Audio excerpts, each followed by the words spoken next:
राम राम धुळेकर, तुम्हाला स्वागत शे मना ब्लॉग मा. मना मित्र येईल शे 1-1.5 महिना मा. आता त्याला मी मन शेत दाखवायला लिहून तुम्ही देखू शकता.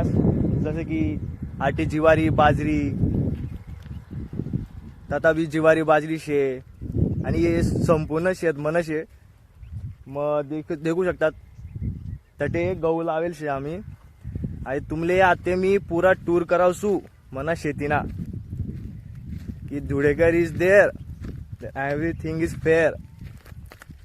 चला मग धुळेकर तुम्हाला दाखवस मी पूर्ण काय काय शे, काय काय नाही, काय काय पिकेल शे, कसं कसं पिकेल शे, कोण कोण काम करस, काय काय शे आटे पुरा एक वेब दाखवी आहे ना तुम्ही. चला मग तुमले सर करावं आणि शेती लई मोठे शे राहते देखू शकतास तुम्ही. 8 आणि हे पूर्ण शेत हे सर्व मना काकानं भाऊबंकीनं शे. आणि तुम्हाला मी मनी खदान टाका जेना मग आपण खडी मुरुम बिरुम सर्व काढू शकता. देखू शकतास तुम्ही आई बी आमनी शेती शे. जेना मग लगेच आडून खदान चालू होस. Let's go to see the खदान.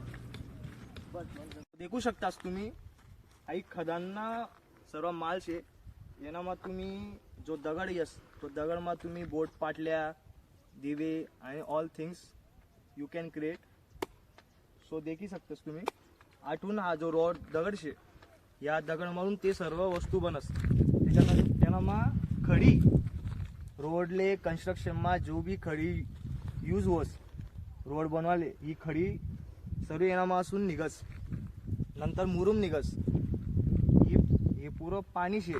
हे पुरं खदानमा कोरी कोरी कोरी कोरी आई पुरी खदान बनेशेल. हे खाली होऊनच आपण देखू शकता तुम्ही दोन्ही साईडले पाणी शे. हे पाणी काही इथनं खोल नाही, पण जेव्हा तुम्ही आटे देखसाल तर यांना मग मिनिमम एक बिल्डिंग बुडी जाईल इथनं पाणी शे. खूप लोक मरेल शे आटे या पाणीवर. क्रियाकरम सर्व गावना आटेच बस बेसिकली.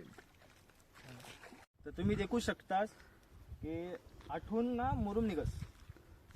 आठवून मुरुम आणि तथून दगड निघस जो खडी रास. मोठा मोठा JCB मशीन लाई ती दगड खडी आणि हे ट्रॅक्टर भरी आठवून मुरुम निघस. तो आटेच आपला ब्लॉग समाप्त होस. भेटूया नेक्स्ट ब्लॉग मा. तोपर्यंत लाईक शेअर सबस्क्राईब करी टाका. भेटू नेक्स्ट ब्लॉग मा आपण.